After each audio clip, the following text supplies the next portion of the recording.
Hari Om and greetings to all of you. It's a joy to come here after 5 years and be part of the inauguration ceremony and to begin this flow of knowledge which has been flowing from time immemorial in this center where Devi Gayatri, sound has to be better, please check it out, where Devi Gayatri herself now resides. We start with the Shanti part as invocation.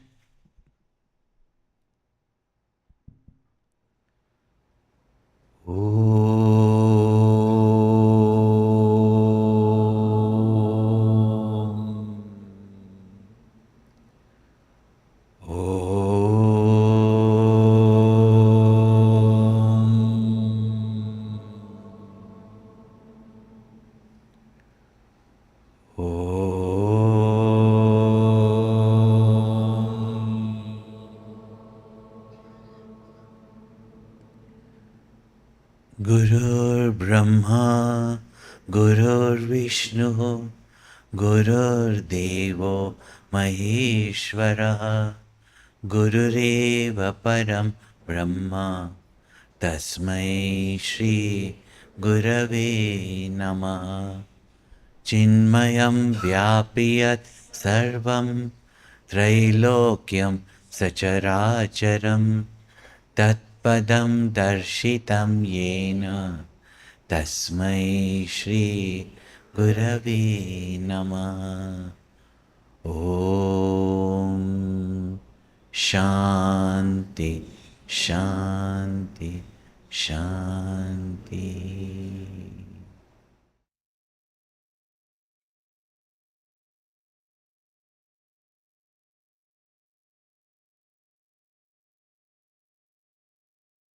Mind alone is the cause of our bondage, and mind alone is the cause of our liberation. Mind alone is the cause of our success in this world, and so is the mind the cause of our failure. The experience of the joys of life is the mind, as well as that which remains miserable is also the mind. In Bhagavad Gita, Krishna has said, Uddhared Atmanatmanam. Lift yourself by yourself. Whether in your lower condition of misery, whether in your self-condemnation that you are a sinner, or whether it's the feeling that you are incapable, incompetent, you cannot achieve anything. These feelings, when they come into our mind, this mind can drag us to the abysses, to the pits. No? And Shri Krishna says, lift your mind, lift yourself by yourself. And having lifted yourself, don't allow yourself to fall down again. Na atmanam avasadayet. Also meaning is that do not underestimate the power, the potential that you have within you. Whether you say given by God, given by nature, given by your parents, teachers, upbringing, infinite is the potential in each and every one of us. But whether we are successful or we are failures, whether we are great or just nothing much, whether we are positive contributors to society or just leeches on society, all this depends on our mind only. And whatever is the condition in which you are miserable, in which you feel limited, don't remain there. Lift yourself by yourself, and prevention is better than That's why prevention is better than cure. But of course, people don't make money if you are not sick. No? So therefore, the timeless Sanatan remedies of grandmothers, simple teas, yeah, kashayams, or kadas, which when we were given, we didn't have to take antibiotics, and after antibiotics, prebiotics, and then probiotics. But whatever it is, if you are in a condition of ill health, disease, physical or mental, don't remain there. Lift yourself and find out ways by which you do not fall into, again, those lower states of your mind. And Shri Krishna goes to say that your mind is your best friend and your mind alone is your deadliest enemy. Yeah? That mind which is under your mastery is your best friend. That mind which enslaves you and makes you dance to its tune, whims and fancies, that mind is our deadliest enemy. And therefore, great saints have said, and particularly Guru Nanak Sahib's statement, Man jeete jag jeet. One who has conquered his or her mind is no longer a victim of circumstances, but master of all situations. We have to ask ourselves, do we want to remain, yeah, in sorrow? Because whenever you go out in the world, you meet anybody, first expression is, hi, how are you? Yeah. An immediate response without thinking, we say, fine, thank you. And I think that thank you is a bit sarcastic. Yeah. Fine, thank you. Immediate response. But stay more than 2 minutes with that person, you will find that nothing is fine in their life. And they've made you realize that nothing is fine in your life also. Yeah. That's why Buddha said, Sarvam Dukkham Dukkham. Guru Nanak Sahib said, Nanak Dukhiya Sab Sansar. That Kabir Das ji says, Tan dhar sukhiya koi na dekhe, jo dekhiya so dukhiya hoye. That when we go around, there are moments of joys even in our life. If it was only misery, we would be quite comfortable. Yeah? But few moments of joy and then sorrow. And another thing, notice that when our sorrow comes to our mind, all our joys disappear. But when you get some joy, the sorrow does not disappear. No? The joy that your son has graduated, yeah, does not end the sorrow that your other son is not married. Is it not?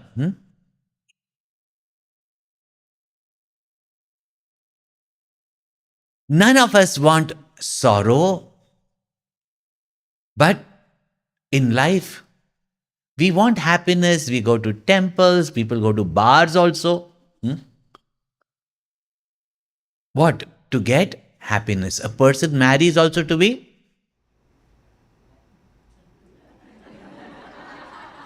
You don't look that happy to me. People marry to be happy. And they divorce also to be? Well, You don't have the experience looks like, because in other places they said happier. But I don't recommend it, because happiness does not depend on any external things. That one who wants to be happy, only that person is happy who has learned to master his or her mind. Mind is that precious equipment given to us not only to attain great heights in success, to achieve great things, whether material or in our self development, but also is the equipment by which we can pole vault into the beyond, pole vault into the infinite, and then discover that infinite as our self. And only in the infinite, yo vai bhuma tat sukham. Fulfillment can be there only in that which is complete, that which is infinite, never in the finite. In the finite, there can be finite joys. For example, it's so nice, no, that you come here for a discourse, and then after half an hour, you think, it'd be so nice if they give in between a cup of tea or coffee. Yeah. That way we can be fully alert and awake with that, little bit of caffeine. Okay. Now, if you give tea, you think that's enough? I mean, with tea, they should give some biscuits also, no? Otherwise, you'll get flatulence. Now, if they give biscuit also, I mean, what this dry, digestive biscuit? It should be a cream biscuit. Now you give cream biscuit. Yeah. So you dream about cream, you get the cream biscuit. Is that enough? This hard, dry biscuit. It'd be nice if they give cake along with it. Okay, you give cake. You know, only eating sweet. It's nice to have some chevda, no? Some farsan, some Ferrari Kharari, something salty. Because the happiness of tea is not the happiness of biscuit. The happiness of biscuit is not the happiness of cream. The happiness of cream is not the happiness of cake. Yeah. The happiness of having a child is not the same as happiness of having grandchildren, no? And therefore we remain completely insatisfied in spite of getting whatever we wanted for our happiness, but that remains incomplete only. And therefore, only in the infinite, only in the completeness, there is happiness. And even that can be accomplished by this mind. And therefore, Shankaracharya has said, and said in the Upanishads also, that mind alone is the cause of your limitation and bondage. Mind alone is the cause of your liberation, freedom, and happiness.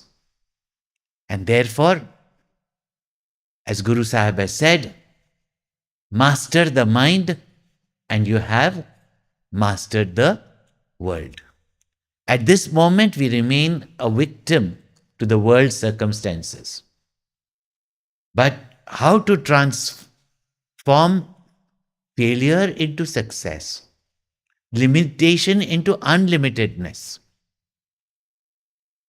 That is the art of mind mastery.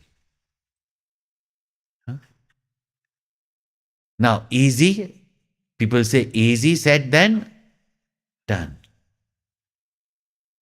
Alexander conquered not full world, but quarter of the world. Yeah. But then what conquered Alexander? Huh? Delhi belly. Yeah. One little primitive being of this universe, which if you go to India, you get running stomach from. Yeah? Amoeba. Hmm? Digestive problems. And that protects India even today. It's a God protected country. Huh? Why? Because everything ancient is still there in India, including amoebas, the first unicellular animals.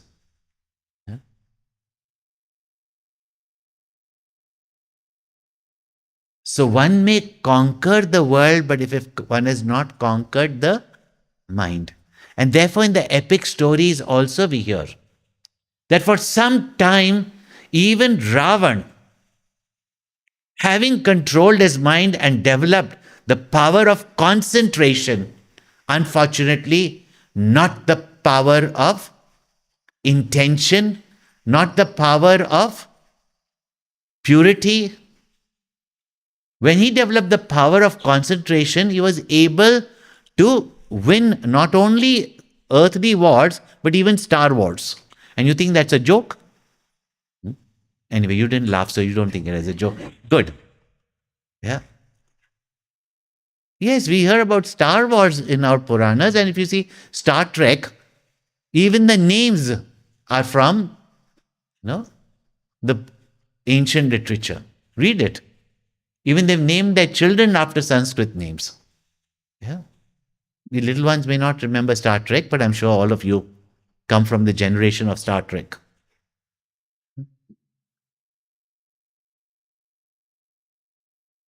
So, when we see these mighty warriors like Ravan had conquered the world by force, even stars and other planets, maybe,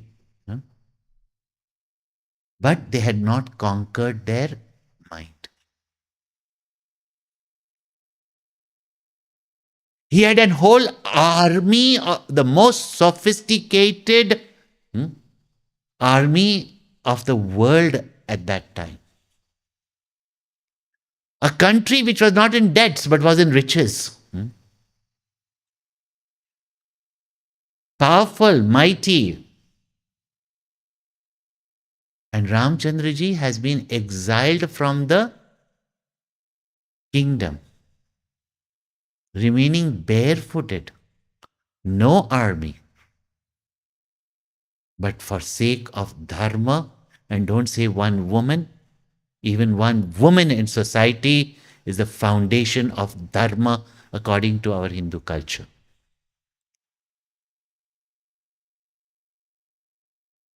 He had nothing with him except the mastery of his mind.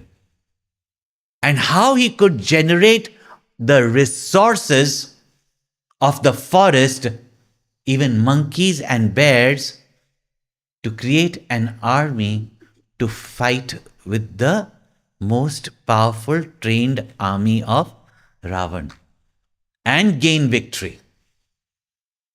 Ravan had conquered the world but not his mind.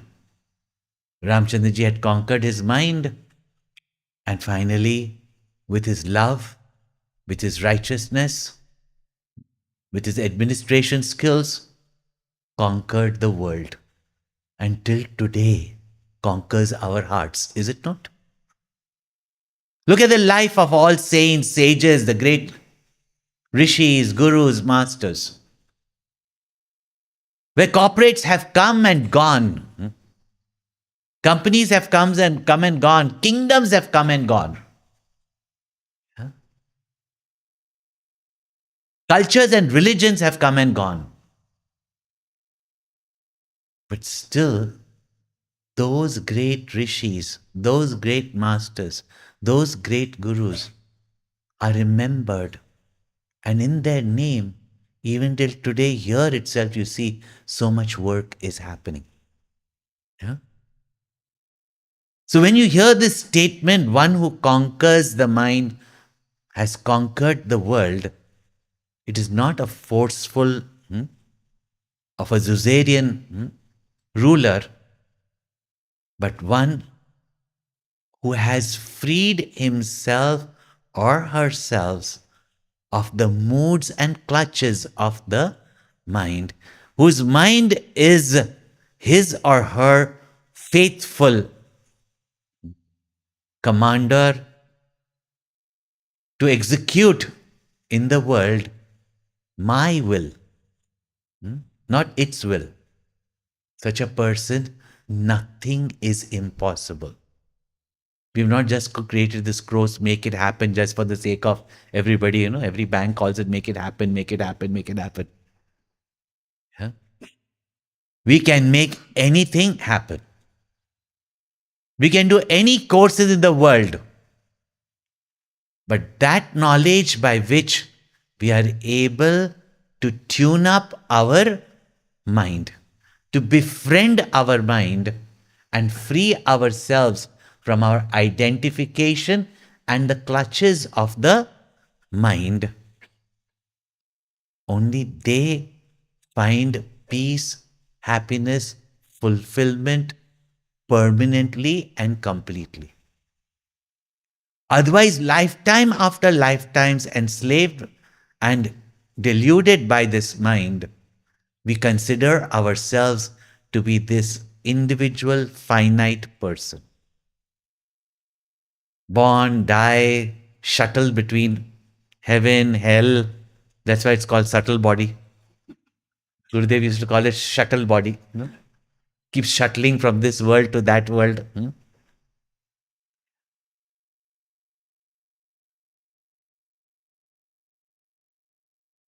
This art of mastering your mind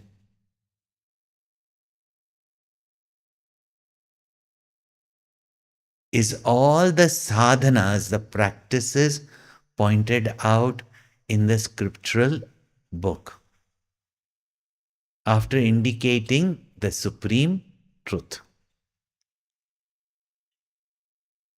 People may do many sadhanas or practices. Yeah. People call themselves sadhakas also. They'd like to show to the people that they are siddhas by showing some miracles. But all sadhanas is to conquer this limited mind, this limited I thought, this ego. Saints have said very beautifully. In fact, all saints, whether you see the Tamil saints, you see the Sikh saints, you see every saint has given this one example. And I can quote the words of Guru Tegh Bahadur Sahib, where he says, Tirath varat ardhan karat, man mein kare guman, nanak nehfal jatud, jo kunchan isnan. That one may go for pilgrimages and yatras and one can go fast, one can give in charity also. All these are good things, we should do it. But after doing all that, this mind, I am a haji, I am a yatri.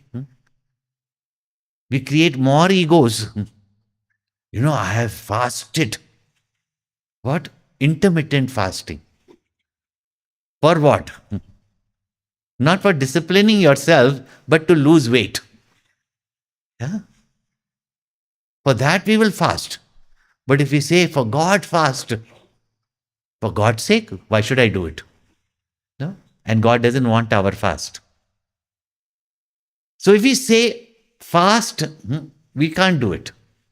But to slim down, look handsome, just for dancing on your son's or daughter's wedding. Gosh,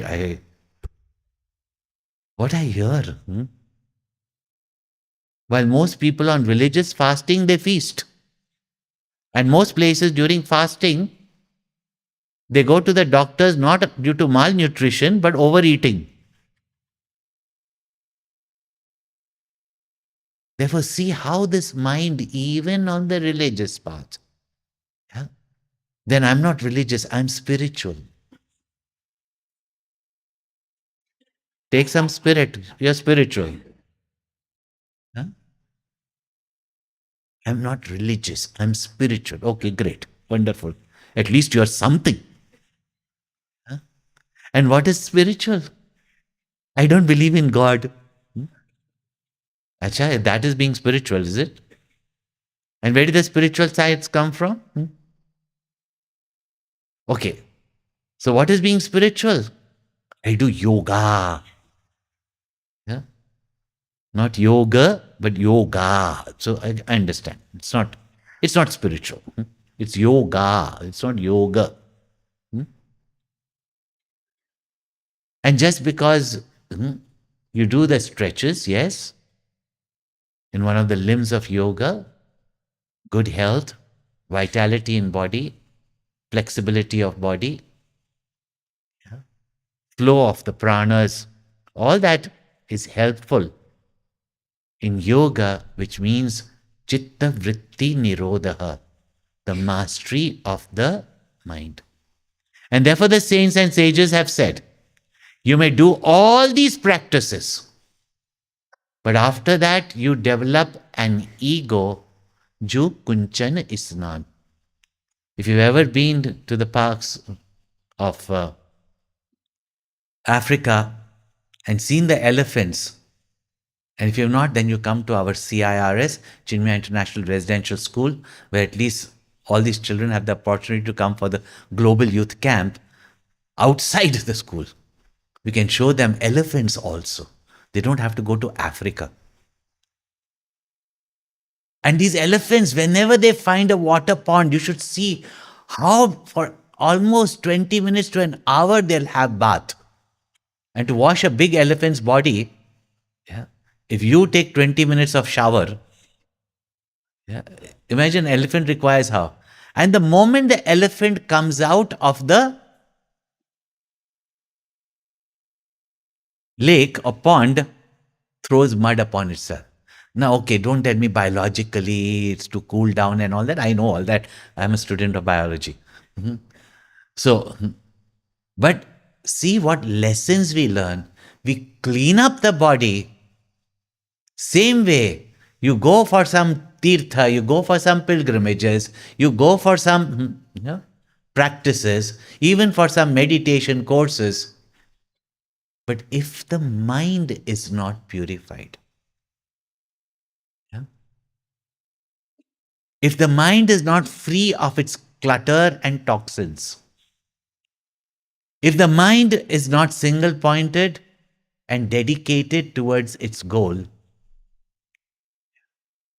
with every work that we do, we only contaminate our mind with more desires.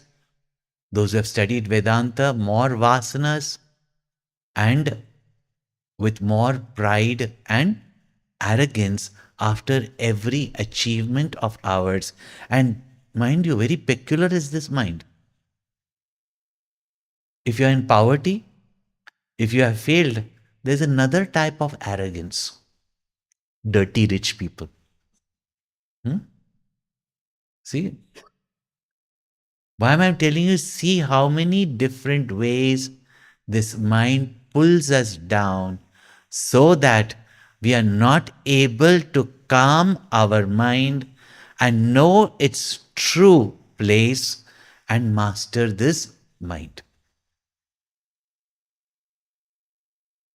To attain success in any field, first of all, you must have knowledge of that field. Is it not? Even to get knowledge, even some of the common understandings, which is very rare these days. Therefore, if you go on the internet, they just want this common knowledge. Deep knowledge, okay, maybe next life. Our minds are so limited today, even in their attention span. Yeah. In what they require of life, when what we can achieve in our life is far greater than even you imagine now, including the goals that you have set for yourself. And in spite of all that you have attained success, there is much, much more we can attain. Not out of greed, but because we can. And when we get more than what we even thought of achieving, it is such people only feeling abundance can share with others. We have a responsibility to produce more than what we consume, to give more than what we take. Then only we can have an harmonious society. Then only we can have a society without hunger and thirst. Then only we can have a society where there's cooperation and relationships that give joy and happiness. Otherwise, everything ends up in sorrow. Therefore, when we hear statements like master the mind, master the world, appears very simple and we take it for granted. But they have to be reflected upon.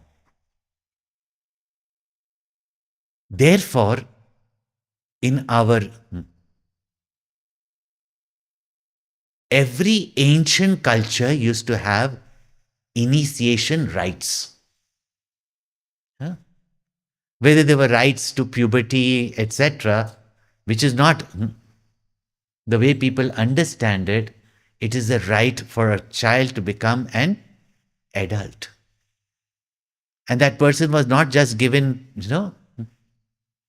some type of education, was given all type of education, how they can be, how they can protect themselves, how they can fend for themselves, how they can create a community, how they can lead a community. All these used to be there. But in the advanced culture, at least today we know, we may talk about Incas, we can talk about Egyptians, but a culture that is still living. Yeah. And today, in spite of any onslaught, remember, Hindus are a danger for Hindus. Yeah. Because we are destroying our rich heritage. And what a heritage that at every stage education was given for the next stage of your life. You may not want to remember that special day when you got married, to start a family, to start a society. But at that time, whatever rites were done, whatever vows you took, whatever symbolically you did, if you only followed that, one will have a very satisfying married life. And these were called as samskaras. Very often in English translated as purification rites. No. Samskaras means where the right values, right attitudes, the right thinking, the right knowledge required to step into that stage of your life. Today also, when you go to universities in America, orientation. Now, orientation, going for orientation.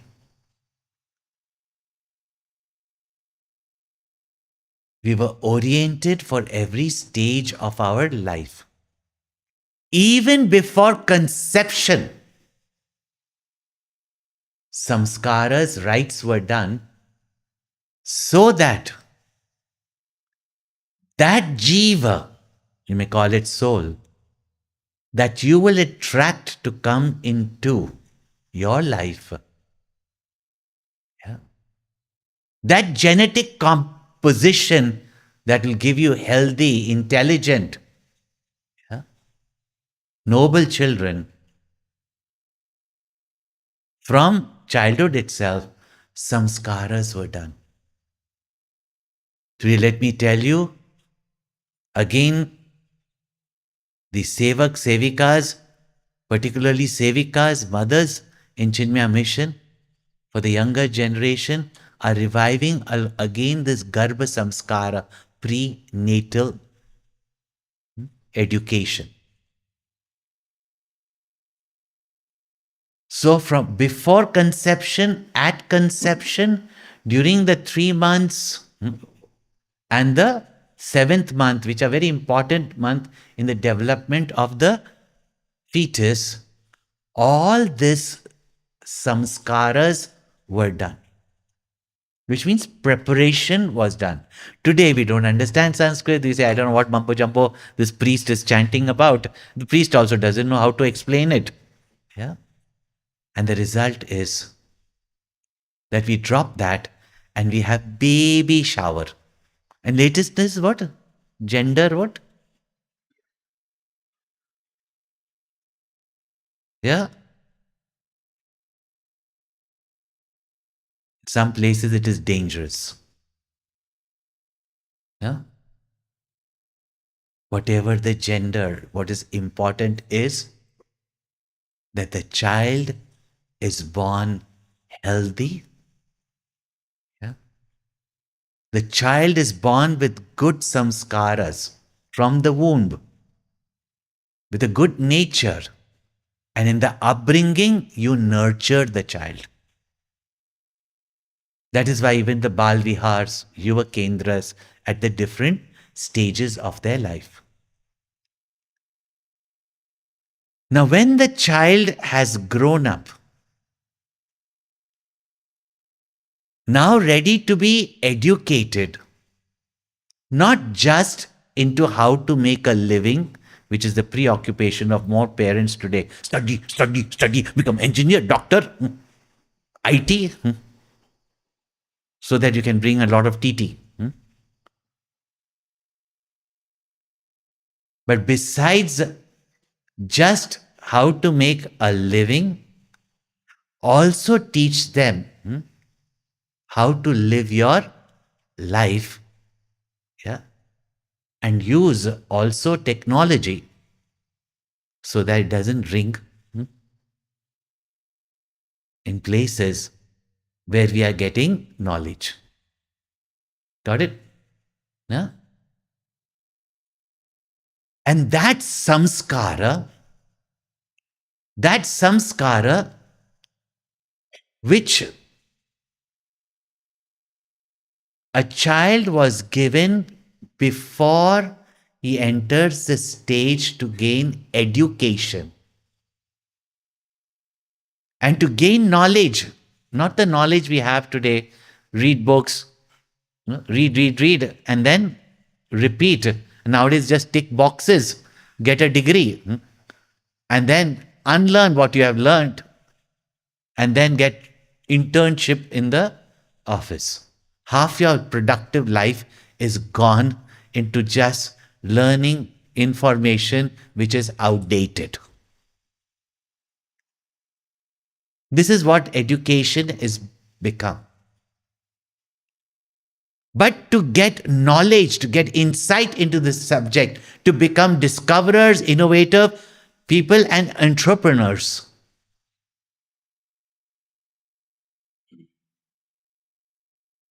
that training of the mind, that development of the mind,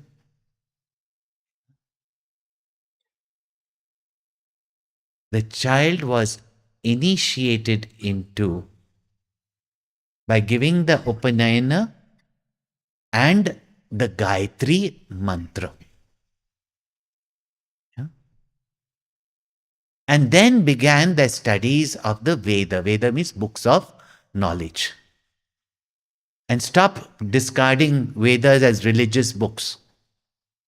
Every possible source of knowledge, every science that you require in your life. But today, we do not recognize those formulas that our American universities are investigating, and Indians call it as religion or myth. Yeah?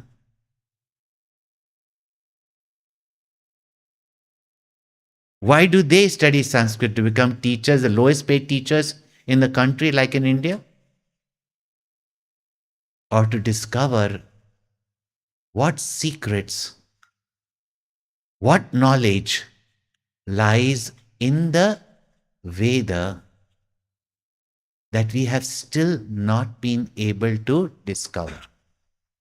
25 years ago, when I went to select professors for the Vedic Research Center in Columbia University, I was with Deepak Chopra interviewing them. And they were saying that there are such mathematical formulas in the books of knowledge from India. And it seems there are 5,000 such science books, according to them. No? I'm not just quoting it from WhatsApp messages glorifying. 5,000 books of such knowledge in American universities, and which of our professors have ever gone to that library to find out whether they exist or they don't exist and of what value they are. But these professors have investigated. Twice the numbers they said was between just the two universities, Oxford and Cambridge, and thrice the amount in Germany. Today, if you want to learn Sanskrit, go to Germany, not India. Yeah? And they were telling us, thank God at least Ramayana and Mahabharata, because of the name of religion, you all kept it alive. It has got dharma also, but it has got all the possible sciences, from cosmology to astronomy, astrology, management, leadership, political science, medical science, Ayurveda, everything is there, plus the spiritual science of mastering yourself to master the universe. And therefore, there is a story in the Veda itself. And these Veda stories actually even much simpler than our Puranic stories. Yeah? That once the Devatas, it's only the good, the noble, who work for society that have this feeling that we must remove suffering from society. We must remove evil from society. And therefore, very often passively, because they're not aggressive like the greedy, the selfish, the extroverted, and they are called as asuras. Don't think them to be demonic people. Pretty much most handsome looking people are asuras only, reveling in the senses. Yeah? And therefore living only for their pleasures, their joy, even if they have to destroy the whole universe. I'm not talking to this world. And what is happening now? How are we exploiting, wasting water, trees as toilet paper? See, like,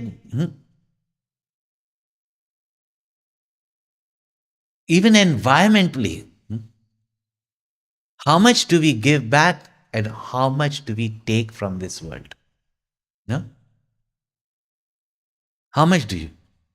And therefore, children must be trained in environmental studies, sociology, by giving them a sense of responsibility. Yeah? Not just education to, in a way, in the name of consumerism, in the name of economy, literally destroy the world. Yeah? All these topics are going on in the universities as subjects to be learned, to get marks, and to preach to others. Third world countries. Yeah? But maximum waste is from which country? Huh?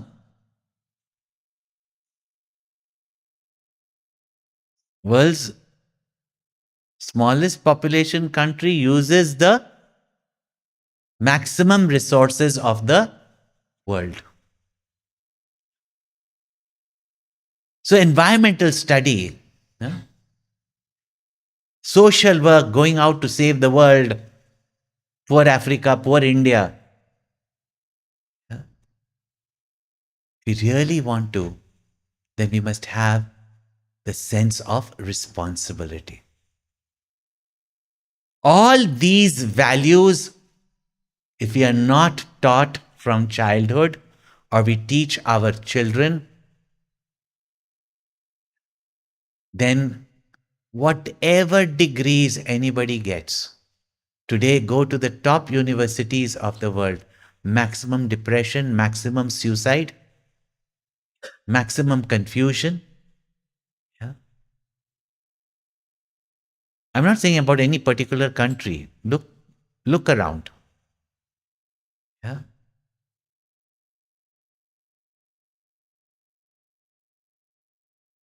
Prevention is better than cure. Our rishis were not just interested in progeny, not in a population, but supraja, not praja, but supraja. That we are positive contributors to the world rather than, like Ravan, looters of the world. Therefore, these samskaras were given. Samskaras means values. Before we enter any stage of our life, for that stage to receive knowledge or any aspect, even love, at that stage of our life, what are the virtues we require? What is the knowledge we require? With what attitude we should gain it? Yeah? What should be our sense of purpose? What should be the goals that we set for ourselves? Therefore, this Upanayana samskar. This Upanayana samskara, as some of you might know, and you must be just following it because it is done in your family. And at that time, the Upanayana samskar was given at the time when the child is ready to go to the school, and school was called as Gurukula, the family of teacher, where students were nurtured as their own children. So Gurukula. And Upanayana means taking the child close to the Guru.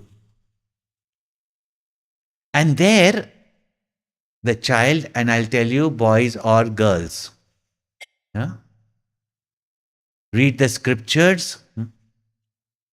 There was no discrimination of even caste. Yeah. Education was available for everybody, but today also you select for certain courses people with certain aptitude or previous qualification. That is not discrimination. Yeah. So taking one random case and then they show, caste discrimination, no. It's a matter of qualification. It's a matter of attitude. It's a matter, and especially higher knowledge. Even now, how many people know the code of that briefcase?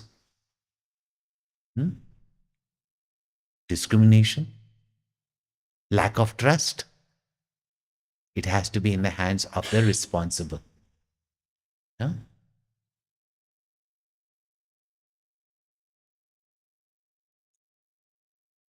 So, anyone who was to get education and was qualified for it was taken to the Gurukula.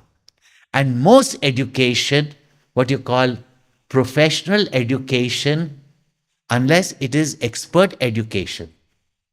I met a young person from one of the well-known universities of this country, young professor. I met him in some other land, and he was saying, my father was a professor in the same university that I'm working, one of our top universities here. Yeah? I said, my father would say that people came to university to further their knowledge, not to get a job. For that, go develop skills. Even professors in the 1990s knew the purpose of higher education. No? There were so many things we have to learn from this one right. No? And to whom and why Gayatri Mantra was given. So this Upanayana ceremony was done, in which you say the thread was bestowed as a symbol. It's just a symbol. Some people sprinkle water, some people put tika, some people put, some mala. Just a symbol to remind you that you have now been given a responsibility for the next stage of your life.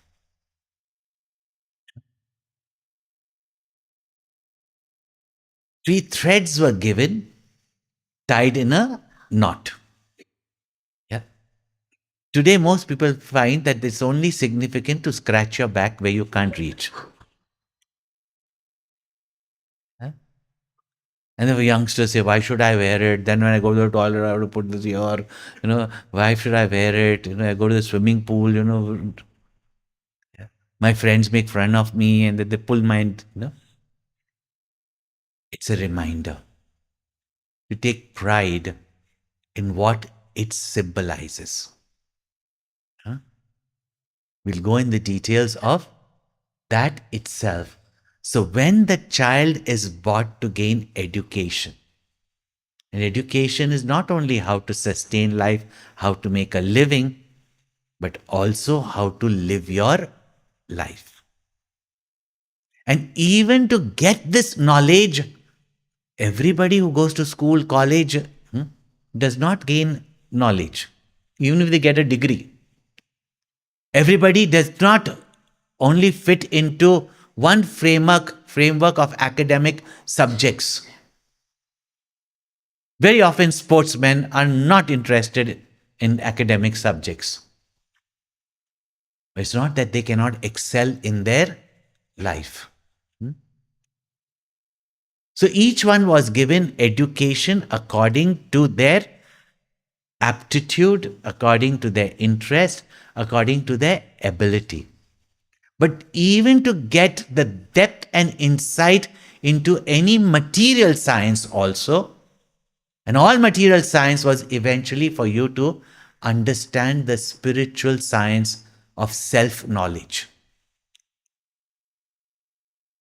So for anyone, this Upanayana was given who was ready to gain higher knowledge, and generally at the age of 7, and therefore the age of each of the categories of people that are there. What age, minimum or maximum, they must start their education. They must get their Upanayana done. Nowadays, in most communities, because you can't sit for the fire, worship, so one day before marriage, they are given the Upanayana. One day before marriage. Now they'll follow the disciplines of brahmacharya.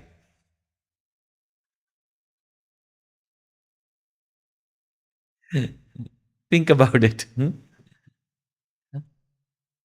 So this Upanayana is given, and great is the significance of this Upanayana.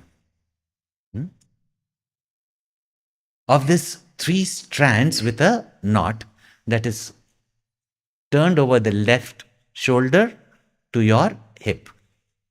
And every brahmachari means student, grahastha means family person, Vanaprasthi, elderly retired people serving the community, are to wear this Upanayana and chant the Gayatri Mantra. It is only when you become a sannyasi, and you transcend all these stages that the Upanayana is offered into the fire, and you get the mantra for abidance, and therefore you can give up the Gayatri Mantra. But for everyone, from the day you are initiated till the last day of your life, one of your Nitya Karma, daily duties, is to chant the Gayatri Mantra. So now I was telling you about this knowledge, even though I spoke about the university, etc., and everything. In the Veda, there is a story that when the Devatas, knowing that knowledge is power. Youngsters, where did you hear that dialogue? Now you know from where it is copied. In your Marvel movies. Knowledge is power, and with knowledge comes great responsibility. So, see what I was talking about? Okay, at least that you remember. With knowledge comes great responsibility. Okay, they remember because their time. Your Spider Man has no dialogues only.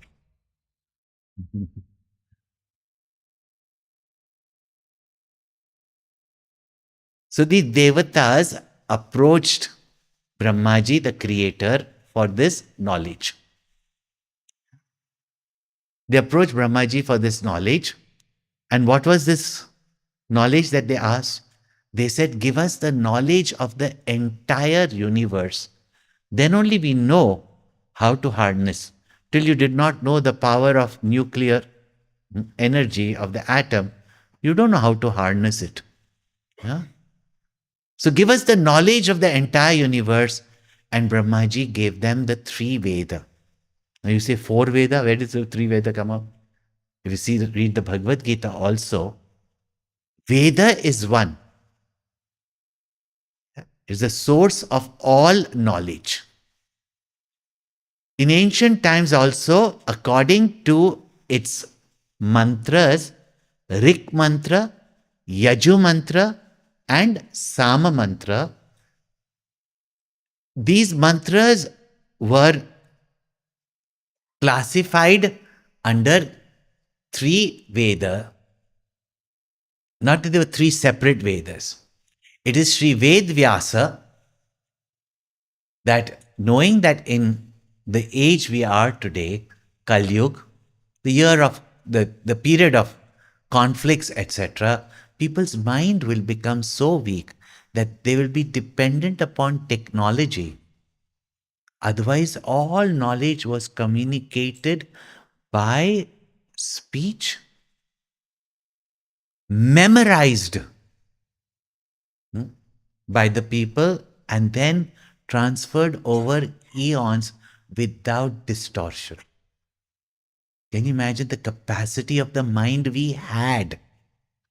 Now we say we are advanced. The more you are technologically advanced, we remember when we used to see our fathers, even by the time we did on the calculators, because we come from the calculator age. You have come from Google age. Google calculate, crack, finish, done. Yeah. AI. Now, if you to write a poetry also for your girlfriend, AI can do it. Which means you've even lost the capacity of romance, for God's sake. Yeah. Soon we can only have three words that we can speak. Yeah. Siri, Google, Alexa.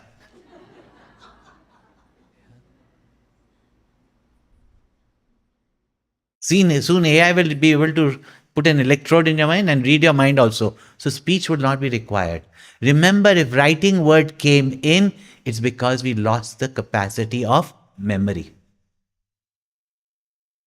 Today we have lost the capacity of calculations the way even a couple of generations before could do it.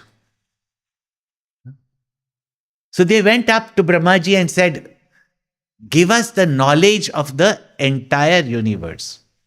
And he gave the Veda Rig, Sam, Yaju. It was Ved Vyasa who made it into 4 volumes: Rig, Sam, Yajur, and Atharvana Veda.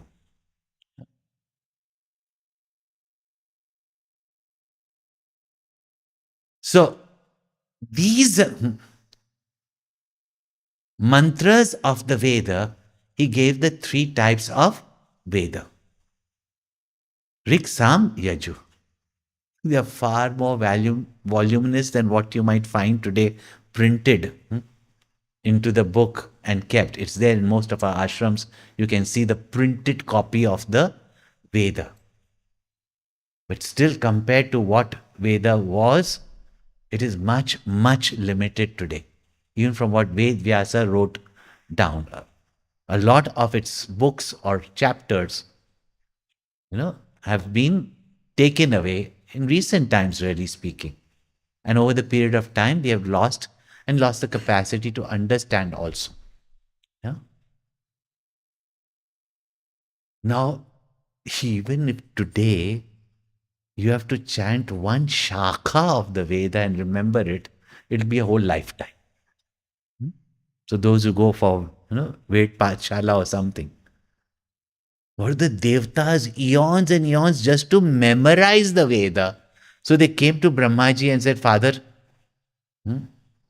this is too much to accommodate. How will we understand it? We can't even memorize it. And if we memorize it, when to bring out these volumes in our mind? See, poor fellows, they did not have search engines. Yeah?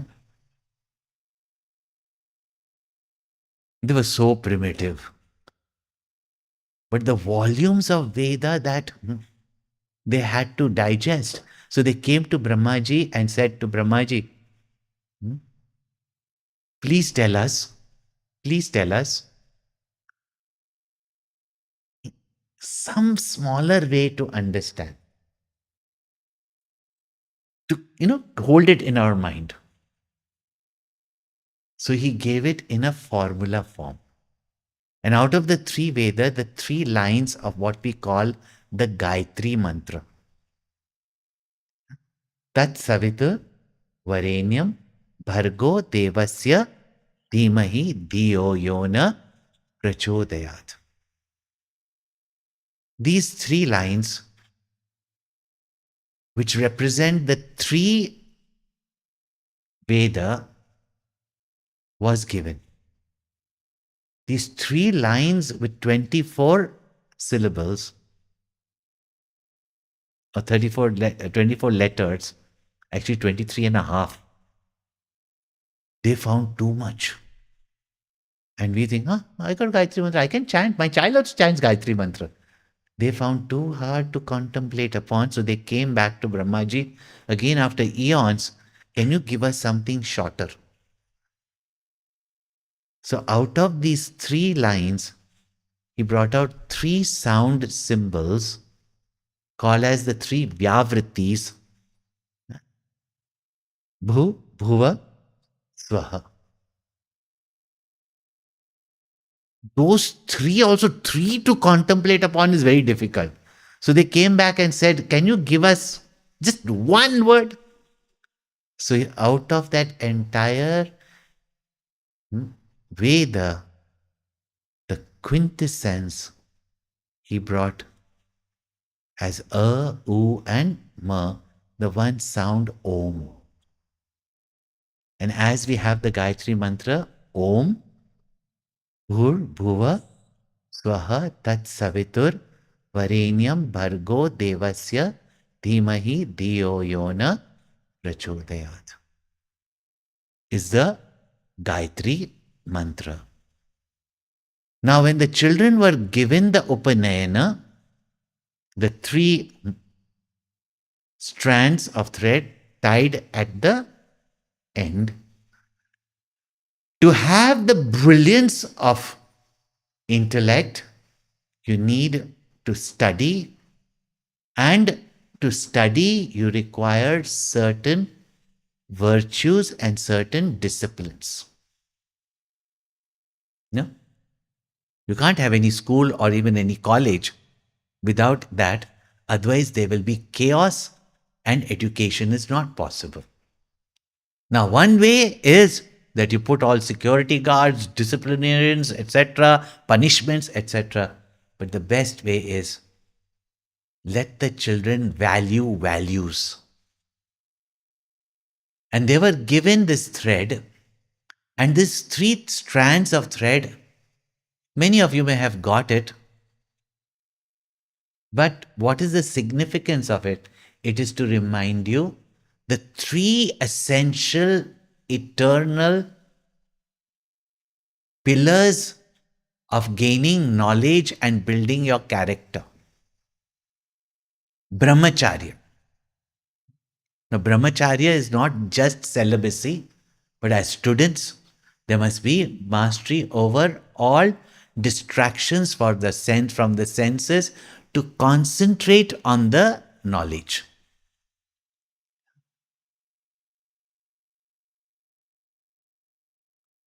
Brahmacharya, living a life of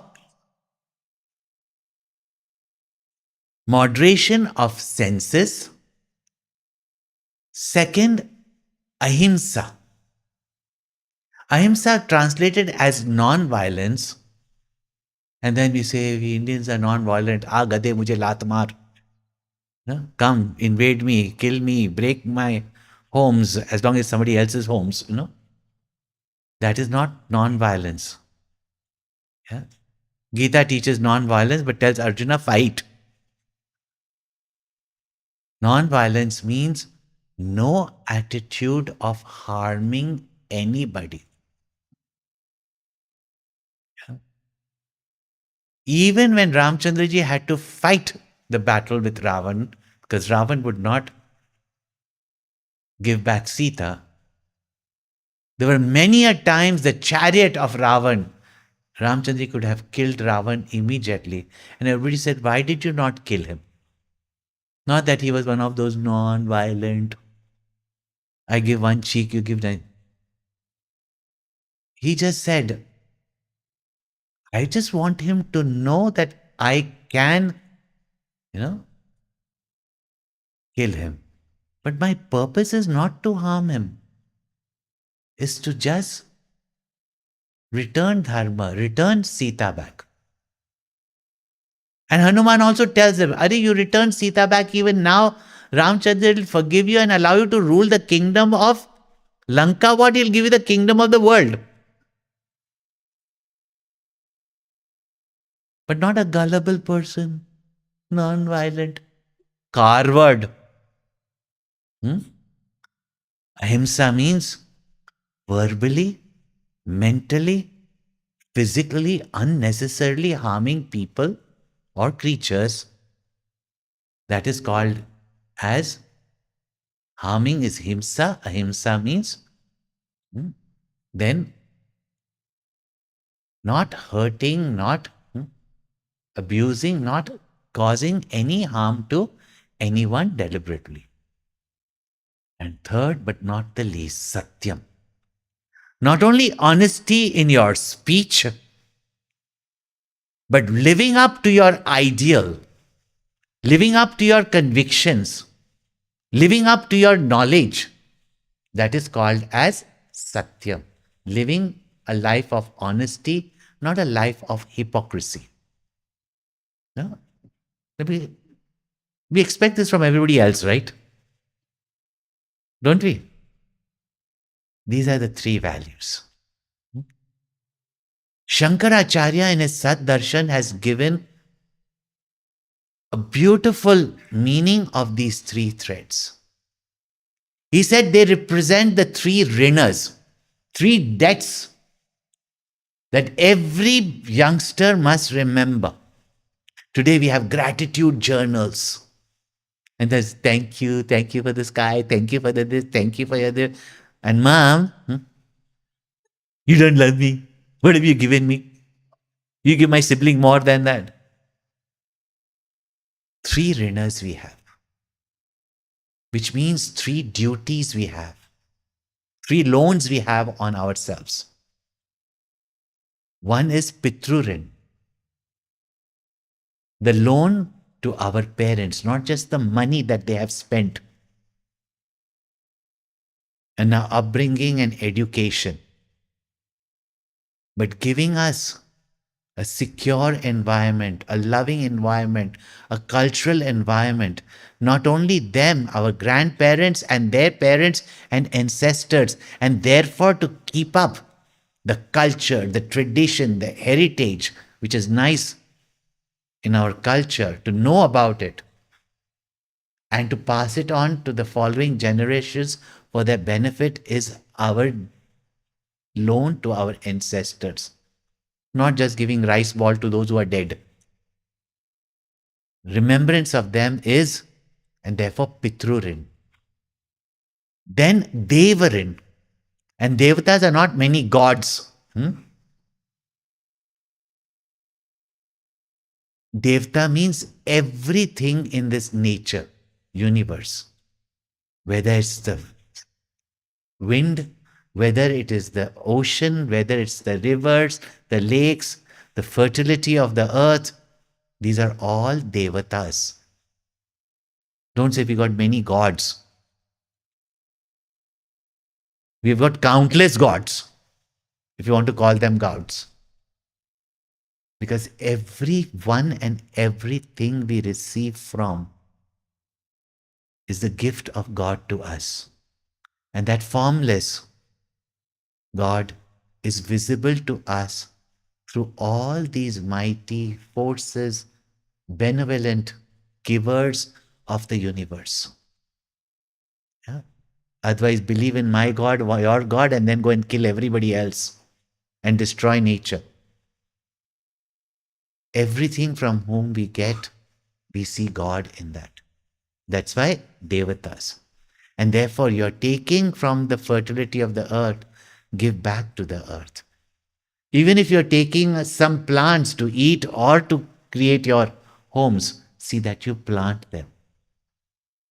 Do you know that during your Upanayana, you have to plant a tree? During your wedding, you have to plant your tree. When you have your children, you have to plant a tree. So that in your life, at least at the time of death, that time there was not electric, that the wood that will require to burn this body, at least of the three trees, one tree would have survived. At least you have given to the world what you have taken, if not given more than what you have taken. What beauty is there in each and every rite if we follow it, understand it properly.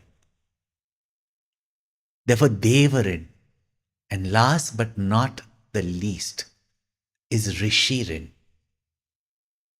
And today, all of you of Cleveland should feel proud and happy that you have, with responsibility, created a center here so that that Rishi culture will pass on to the next generation. You have not done an ordinary thing. You have fulfilled one of the duties that people must fulfill, and that is to gain this knowledge and to pass it on in whichever ways, whether through our wealth, whether through our service. Huh? And this is called as Rishire.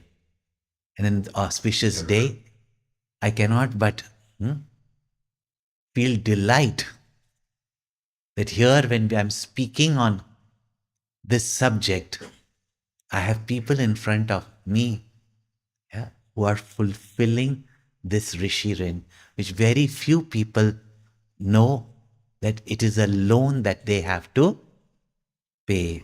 Huh? It's a duty of every person. Huh? This is called as Rishirin. That is what is. Most people think that, the Guru Nanak Sahib criticized and therefore they're non-Hindus. Huh? He did not criticize the Janeyu. In fact, in Asha Divar, those who keep on saying that, oh, he has given the beautiful significance of this Janeyu. He just asked the priest of that time, you're telling me, like today, any youngster, even we did as youngsters, why I have to wear this thread? Yeah. I'd rather wear a skull in the ears, trendy. Well, we've also done it. I'm sure you've also done it. Yeah. Why do you say these youngsters? They're better off. Hmm? So he explains very beautifully because when the Pandits could not answer, they just did the rites. Oh, you wear it. Oh, makes it sacred. You become a Hindu. Like that, whatever it is. Yeah. Wish people read their own scriptures to know what greatness their masters were about.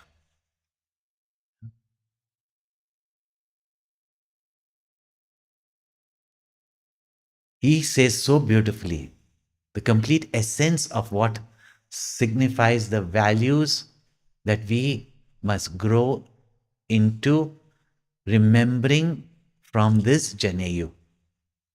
I've translated in Hindi because it's old Punjabi. Yeah. दया के सूत से है ब्राह्मण संतोष का धागा बुन आत्म संयम की गांठ दे इस पे सत्य का दे ऐठ बांध ले मन को इस धागे से जो तोड़े से भी टूटे ना जो तोड़े से भी टूटे ना with a cotton of compassion दया की सूत से अहिंसा comes from non-violence comes from compassion so from the cotton of compassion create the thread of daya so दया के सूत से हे ब्राह्मण संतोष का धागा बुन create the thread of contentment. How much lacking in the life, right? So agitations, worries, anxieties, all because of lack of contentment. Because we're not grateful for what we have. We only think and cry about what we don't have.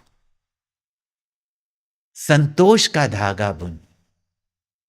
Give it the knot of sense mastery. Atma sayam ki, self-control. Atma sayam ki gaant pe is pe. And when all of you are wearing jeans, no? Double twist fiber, triple twist fiber, you don't know, but those who are into textile and imports, they will know. So when a thread is given or rope is given a twist, it becomes even stronger. Yeah? Give it the twist of honesty. And an honest person can never be shattered or broken. Yeah? Atma Sayam ki gaad de base per and tie it with self-mastery. Otherwise, all these values will go away. And tie your mind with such values. And if you have such a thread holding you, protecting you, you will not fall. And even if you fall, it's there to hold you back. And not even your heavy weight of arrogance, sensuality can break such a thread that you have built over the years. Yeah? See how beautiful is the significance of the thread given by our saints and sages. And that is the Upanayana ceremony. And now, for them to get knowledge, it's easy to say that master your mind.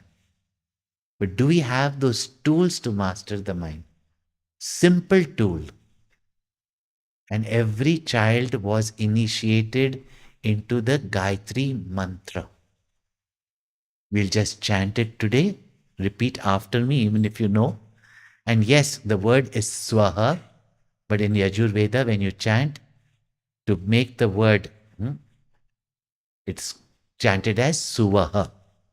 Okay, so repeat after me. Om Bhur Suvaha Tat Savitur Varenyam भर्गो देवस्य धीमहि धियो यो नः प्रचोदयात्.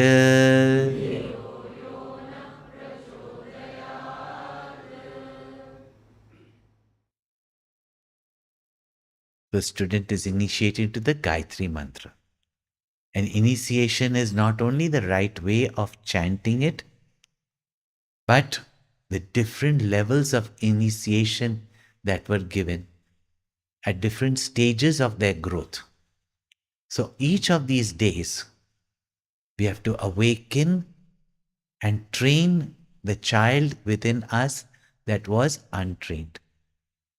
And how Gayatri Mantra, its significance, its beauty and benefit can be taught to little children. And therefore, we got 3 more days, no?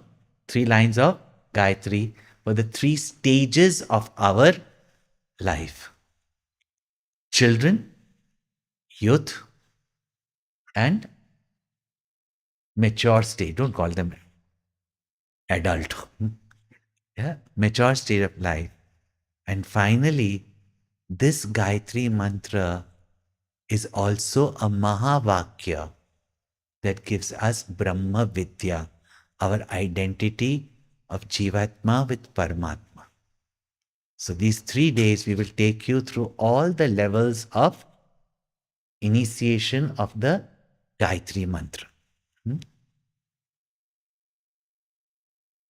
So powerful it is that they say, Na Gayatriya Paramo Mantra. There's no powerful mantra than Gayatri Mantra, or supreme mantra than Gayatri Mantra. She's the queen of all mantras. Remember, king is also ruled by the queen. That's why I didn't say king of all mantras. She is the queen of all mantras, the most powerful. Yeah? And then you will understand that what our Gayatri Devi represents and what is she here to bless us with. So you have the Gayatri Devi in the form. Yeah? And Gurudev has sent me here to give you Gayatri Devi in the knowledge and essence. So come every day to get the different understandings, levels, and initiation into the Gayatri. Yeah. Bring the teenagers and youth, because they are supposed to be initiated at this age into the Gayatri. Yeah. And let your friends, the hall is packed and full, I know, but we can fill them up in the corridor. Yeah. The maximum people know the greatness of the Gayatri. Chant it with the right attitude and knowledge, the sooner will not only our community progress in all aspects, including prosperity, but in all aspects of our life, presence, no? Leadership, influencing the company, influencing the nation, influencing the world. Do not underestimate yourself or underestimate the power of our mantras and the power and knowledge that it bestows upon you. Yeah. So we will go in depth slowly. You okay, no? But beauty of the Vedas story also will come in between. So don't worry.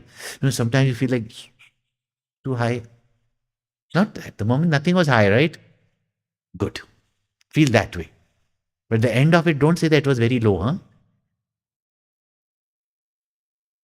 Because the highest mantra, and know that Gayatri Mantra is the quintessence of the entire Veda, which means the knowledge of the entire universe you can discover. What is it that you cannot gain? Om Purnamada Purnamidam Purnat Purnamudachyate Purnasya Purnamadaya पूर्णमेवावशिष्यते। ओम शांति शांति शांति। हरि ओम। श्री गुरुभ्यो नमः। हरि ओम।